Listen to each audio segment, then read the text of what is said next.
want to elaborate?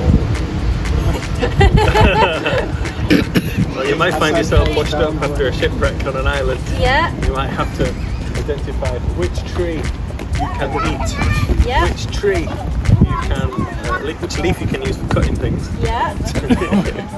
No, that's valid points. Yeah, like I guess the more you learn about trees, once you learn to identify them, you can then go on to learn other fascinating things about them, like what their wood is good for, or if they produce any edible fruits or nuts.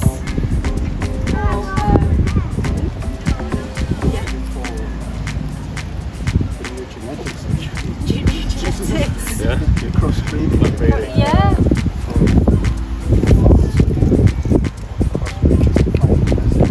Yeah, the best Make hardier crops. varieties make the biggest chestnuts or something. He's gone home.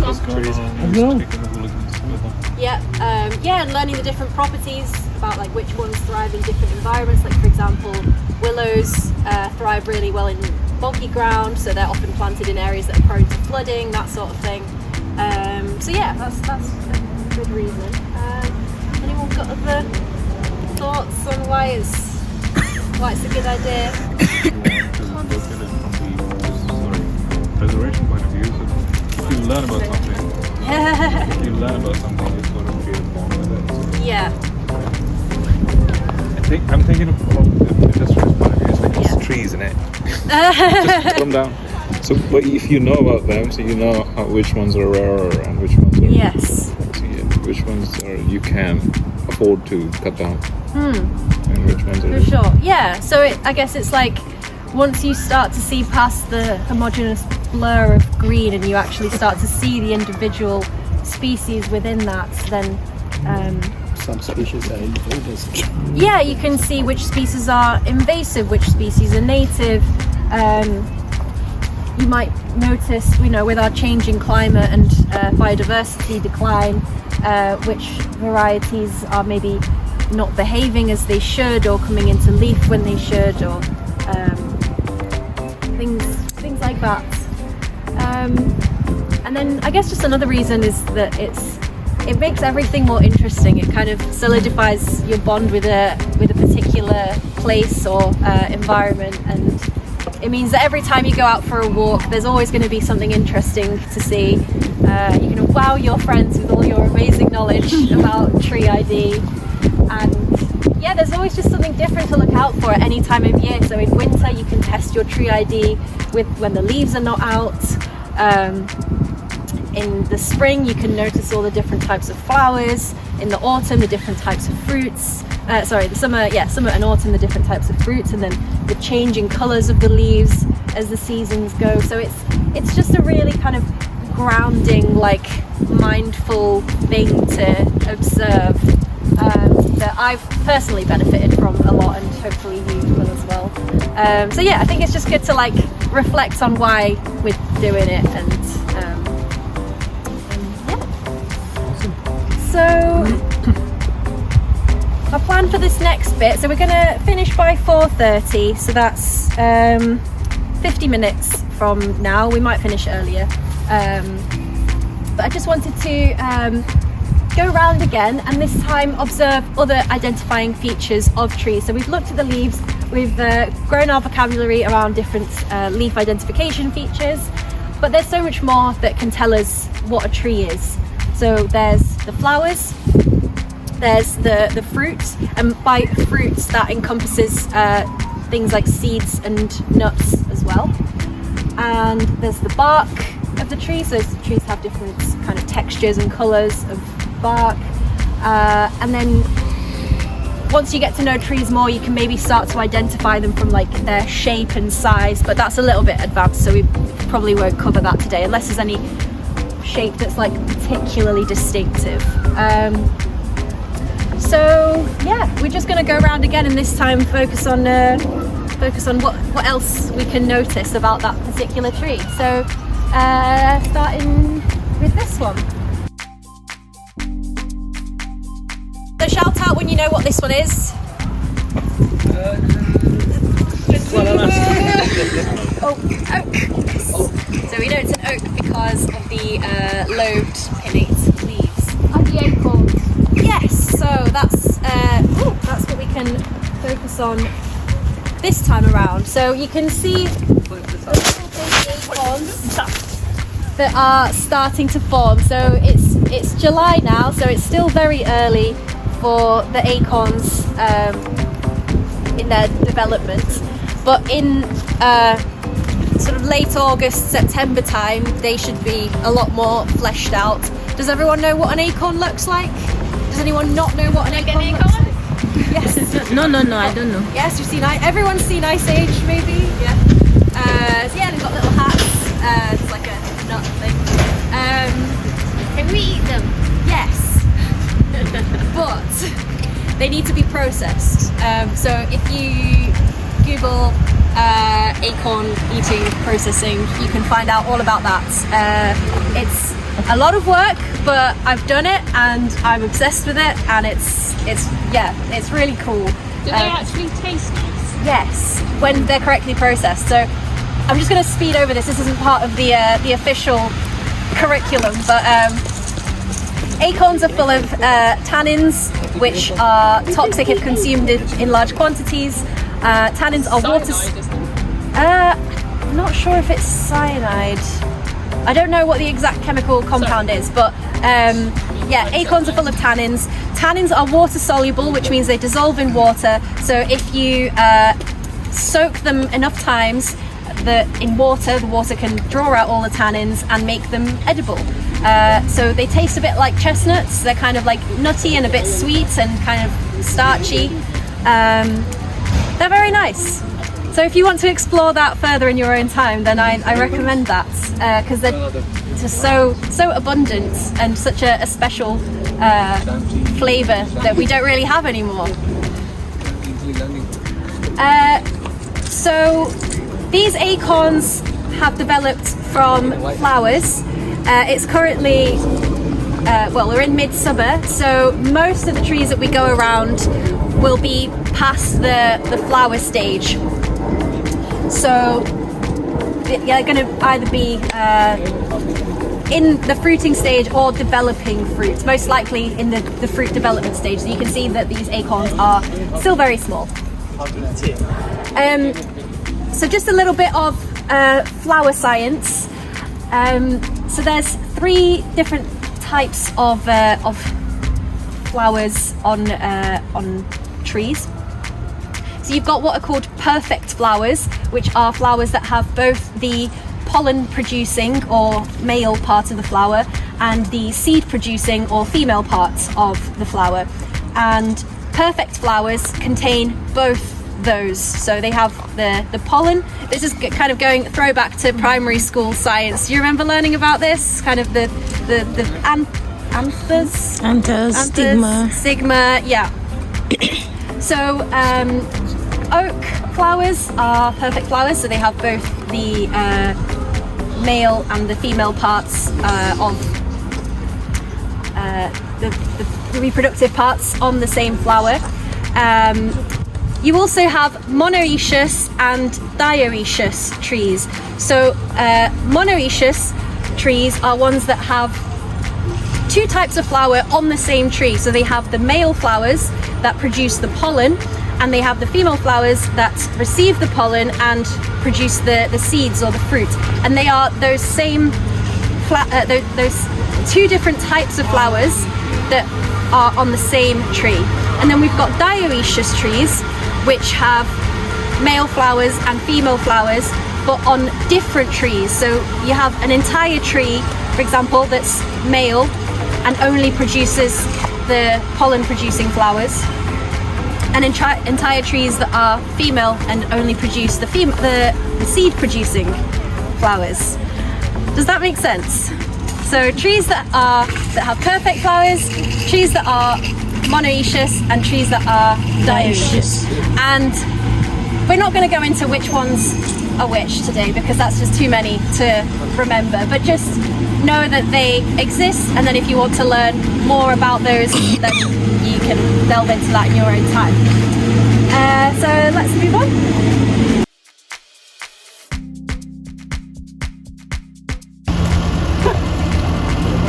Regulation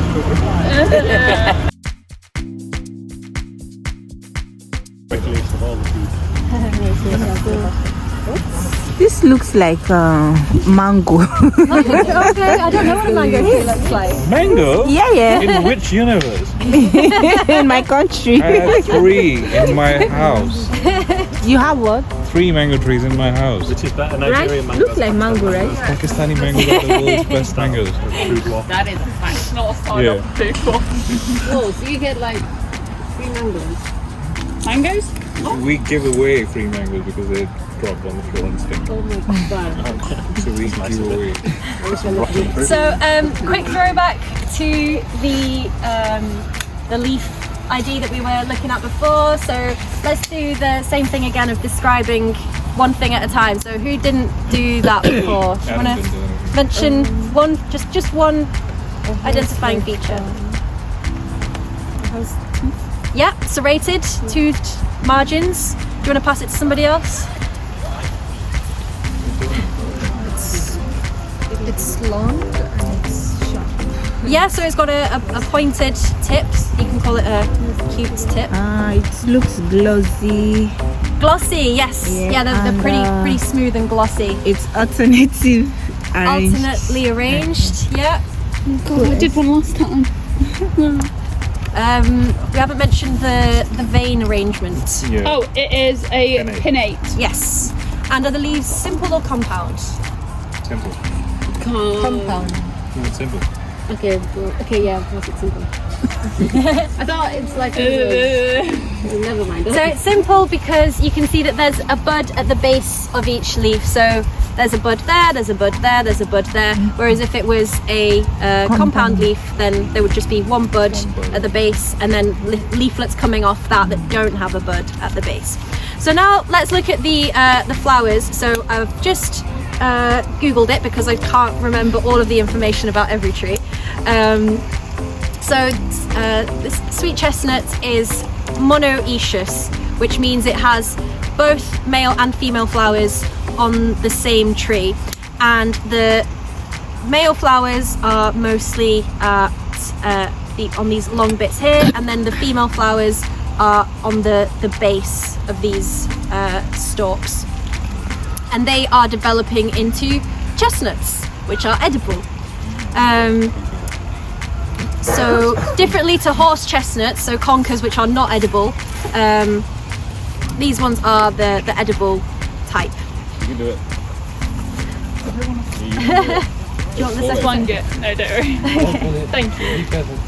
So we can see here that the flowers along the top are producing all this pollen. They're quite distinctive in that they're on these long stalks, so there's not any other varieties that I can see around us here that have these kinds of long sort of stalks of flowers. And then once the chestnuts develop, they're also distinctive in themselves. The chestnut is stored inside a very, very spiky casing. So these will grow to be about that big, and very, very sharp casing. So that's Chestnuts sweet are what they chestnut. have at Christmas, aren't they? Yeah, chestnuts roasting on an open fire, all of that. Yeah. Very tasty. And the variety, the ones that you buy, I think, are from cultivated Yeah. tree varieties, whereas the ones you can forage them, but they tend to be quite small. Right. So- Buy it from Argentina. Right,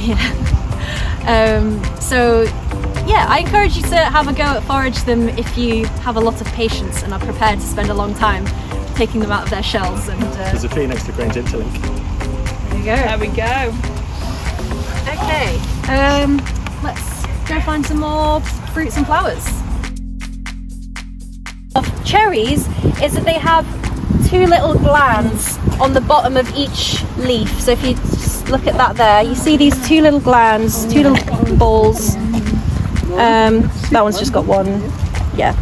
But that's what you can look out for. And basically, there's loads of different varieties of cherries, but they pretty much all have those two little blobs on the base of each leaf. So cherry flowers, do we all know what cherry flowers look like? Nah.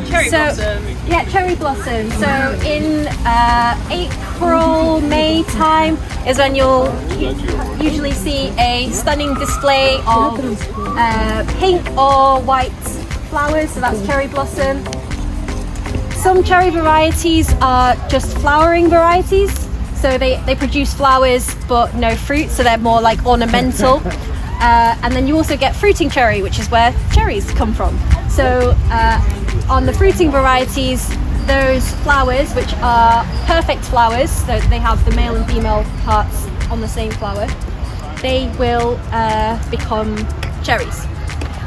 I'm pretty sure that this is an ornamental variety because I can't see any remnants of fruits on it.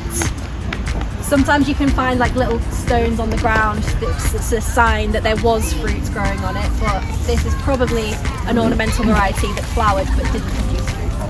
And one more distinguishing feature of cherry that's worth mentioning is the bark. So cherry trees have horizontal lines on the bark called lenticels. Lenticels. So these horizontal lines here, they're very distinctive, and they basically tell you that it's a cherry tree, like very reliably. Yeah, you can spot them from quite a long way off. So little horizontal lines.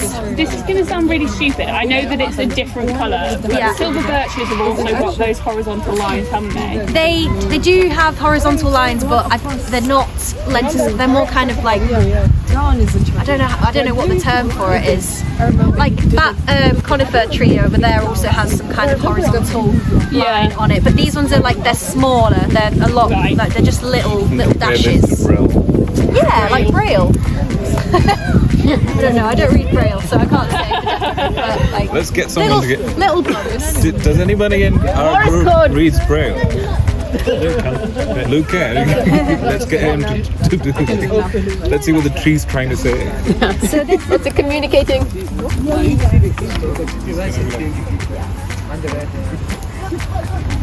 This is a younger cherry tree here, and you can also see that it has the lenticels on it. Does it have the glands? Very, very tiny ones. Okay, let's move on.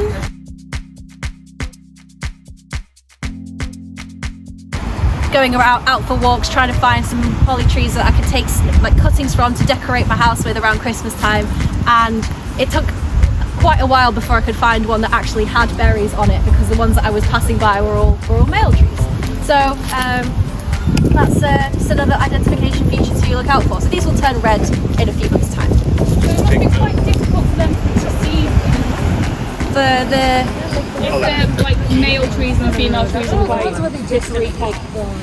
the pollinators can get between them just fine. Yeah.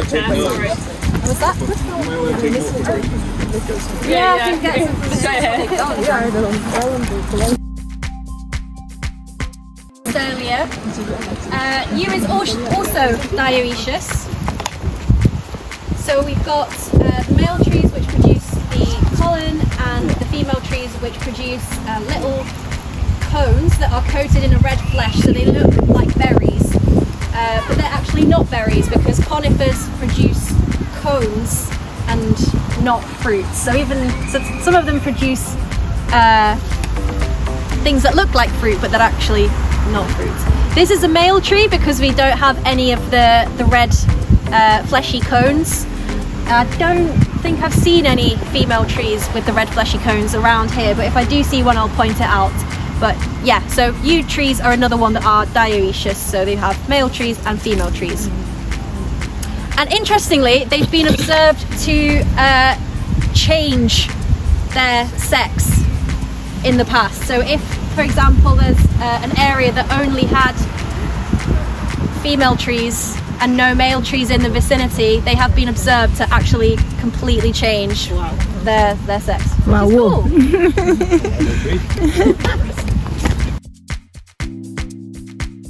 These, also known as linden trees, produce flowers that make a very nice tea. They smell nice and you can infuse them in water.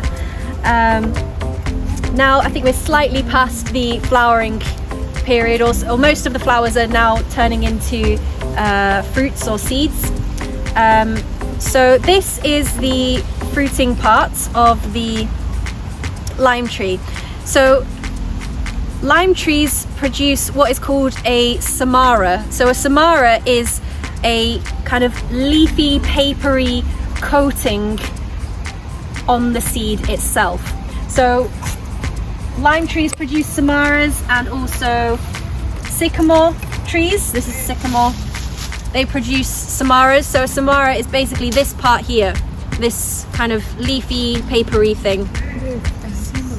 Yeah. So this is the seed here on the sycamore. The seed is contained in this kind of capsule here, and then this samara basically helps with the distribution of it. So when it blows in the wind, it just kind of helps to helicopters and just helps it to spread further. I'm not sure what the function of the samara is from a lime leaf. Maybe it just gives it a bit more like loft in the wind, and it can just blow further. But like a parachute, maybe. Yeah, soft landing, I guess. But yeah, so it's. Let's do some. Yeah. Yeah. So lime seeds. Maybe, I thought one thing. It might be helpful when it blows and breaks them. So Maybe. Like sail. What's the rain getting on them? Maybe. What? Maybe one to look yank into it. further for sure. Wouldn't it want the rain? And then these pods here contain the seeds. So that's how it spreads. So they don't produce like a fleshy fruit. It's more just a seed. Maple trees also have samaras, and so does ash. I haven't seen any ash trees yet on this walk, but if I do, I'll point it out. So that's the terminology for this specific type of seed case, samara. It's a nice word.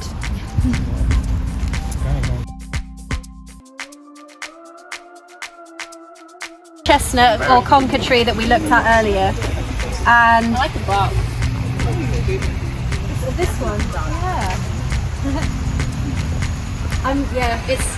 I still really struggle to identify trees from their bark. There are some that are very distinctive, like cherry and beech, which I'll point out later, but some of them are just, yeah. It's dark because it's in the shade, but I like the dark. Yeah, the dark ones. I'll just show you all a picture of a horse chestnut flower, because I think they're one of the coolest tree flowers. They basically look like pyramid shaped. You just gather round. So they look like this. So they grow in like a sort of like stalk like that, and then the flowers all kind of grow off it in a pyramid shape. And they're very distinctive. So if you look out for those in, I think like April, May is when they're out. So they've gone now, and they've turned into conkers, into the fruit. Yeah, like that. They're like rampant on the I've been Oh, okay. Yeah, they're very distinctive. Like once you learn to spot them, you're like, how did I never notice this before? Because they're just so distinctive of ash trees across the country. So often when you're driving in the countryside, you'll see a lot of dead or dying ash trees along the sides of the road. And yeah, they're they make up quite a big percentage of trees in this country. So it's going to be a pretty big loss when they're all gone. But yeah, still worth knowing how to recognize them. So does anyone want to describe the ash? I'm gonna Compound leaves. Yes, compound leaves, because we've got a bud at the base here and then no buds along here. The buds are extremely distinctive in ash, so we're not going to talk about bud identification now because that's more of a winter tree ID thing, but in winter these like coal black bugs are a huge giveaway that it's an ash tree. What else? Pinnate, serrated. Pinnate, yeah, so the compound leaf arrangement is pinnate, and the vein arrangement on the leaves themselves is pinnate, and the leaflets are serrated, yeah, and you said opposite, yes, so we've got opposite leaves all the way along, and also the leaflets are arranged opposite. Yeah, I think that's everything. And I can't see any samaras on this ash tree, but oh, maybe further towards the top actually, higher up you can see the dangling samaras, but they're very far away, so never mind. I'm going to leave one of these here now because I don't think I need them anymore. They're absolutely battered now. So this is the maple tree that we stopped at earlier, and I'm just going to point out the samaras that are also growing on this. So very similar to sycamore, very similar shaped seeds and seed casings. So just another bit of maple leaf ID. Oh. I didn't see it, mate. Didn't see it. Doesn't count. Doesn't count, does it? Guys, did you see Harris do a cartwheel? But it doesn't have lots of feet. That's your fault. Didn't count then, did it? That's your fault. I'll do it again. Did it in front of you? It doesn't have lots of feet. No, it doesn't have as many seeds as the sycamore trees do. So I was just saying that these samaras look very similar to how they do on sycamore.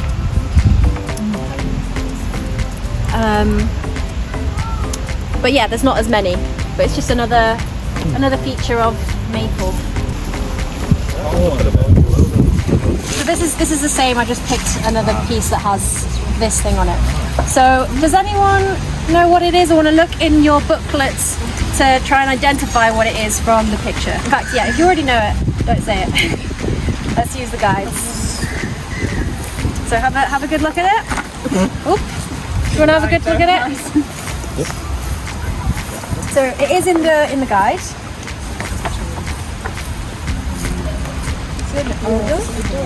It is elder. So it's one of the 3 pinnate compound leaves that we've got in here. So we've already looked at ash. We looked at rowan. I had a cutting from it before, and then we've got elder. So elder is a compound pinnate leaf. It doesn't have as many pairs of leaves as ash or rowan. So if you look at the rowan picture there and the ash picture there, they have many more pairs of leaflets, whereas elder is just between 5 and 7, so either exactly 5 or exactly 7. And does anyone know anything about the flowers and fruits of elder?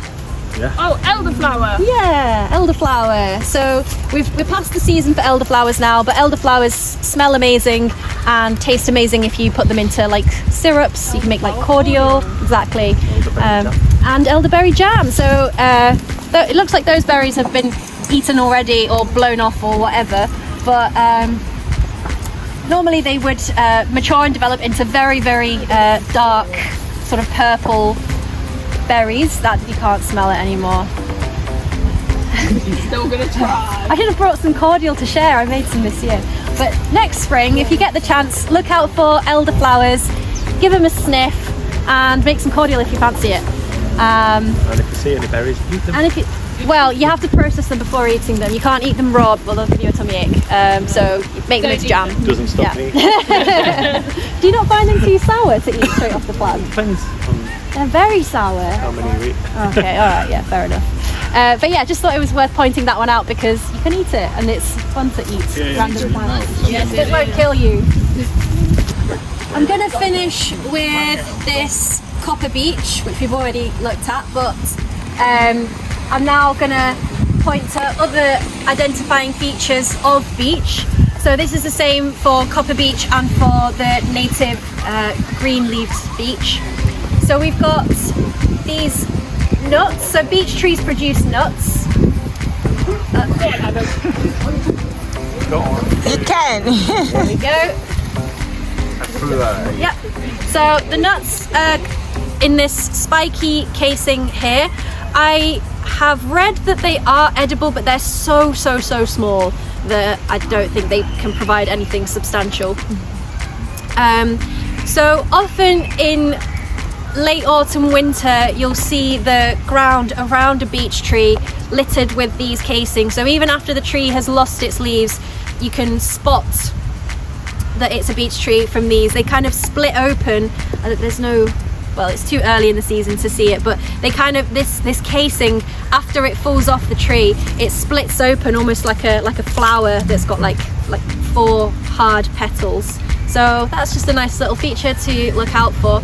And the other distinctive feature of beech is the bark. So unlike most of the other trees around here, which have very rough bark that's full of like cracks and indents, beech bark is very smooth. So you'll often see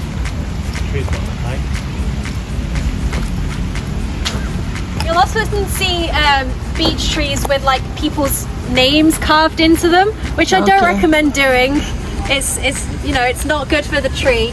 But if you see a tree that's got something carved into the bark, then it's most likely a beech, because not many other trees have bark that is this smooth. This one is a bit cracked in places because of how old it is. How old is it? I don't know. I'm a bit older than that. But around 100. Probably around 100. Nice. You notice how this one's got an eye? Let's see what's inside. So is it evil eye? Oh. If you look at it, bad things will happen. So. Ah. We've already looked at it. So yeah, so in winter, if you see any tree that has very kind of smooth, like ashy grey coloured bark, then it is quite likely to be a beech tree. And you can look for other clues like the nut shells. And then if you get super advanced and nerdy about it, you can start looking at the bud arrangements and the shape of the buds and stuff like that. Yeah. But that's, oh yeah, you found, yeah, there we go. So this is what the beech nuts look like inside. That is, it's mostly just like a casing. It's not even, there's hardly any nut inside it. I don't know, maybe there are particular types of beeches that produce more substantial nuts, because these ones are just disappointing. So yeah, hopefully that's given you enough to make a start on tree ID. Definitely, yeah. Yeah, you'll never look at trees in the same way again. Thank you very much, Jenny. Thank you. Thank you. Thank you. I got to see the names. Yeah. Oh, I have some flyers to promote other FSC courses if you were interested in going along to any of those. So I think they put on various free courses throughout the year, not just for trees but for other things. So we'll those out. Ooh. Would you like to take a few more of these to give to other people in the group? To other people that normally come along to these that aren't here today? We can just bring them next week. We So might I'll do a power give next you, week. Wednesday walk. I'll give you a stack of them. There you go. And then I've got, Yeah, nice. yeah, these ones are just to promote the Field Studies Council. So if anyone's interested in, yeah, just hand those out. 1 heart. Thank you. Thank you. Natural history classes. Does anyone else want to take some more of these to give to family and friends? Anyone that you think might be interested? Yeah, you can give me the one. FSC is like keen to promote these guides, so yeah. Just one? Yeah, you just. I'll take that. Field Studies Council. So it's different. So you know when you see paper that's like FSC certified, that's different. It's a different organisation. But this is Field Studies Council. So everyone got flyers and booklets that wants them. Yeah. Cool. Thank you so much for that. That's been brilliant. Thank you. Great.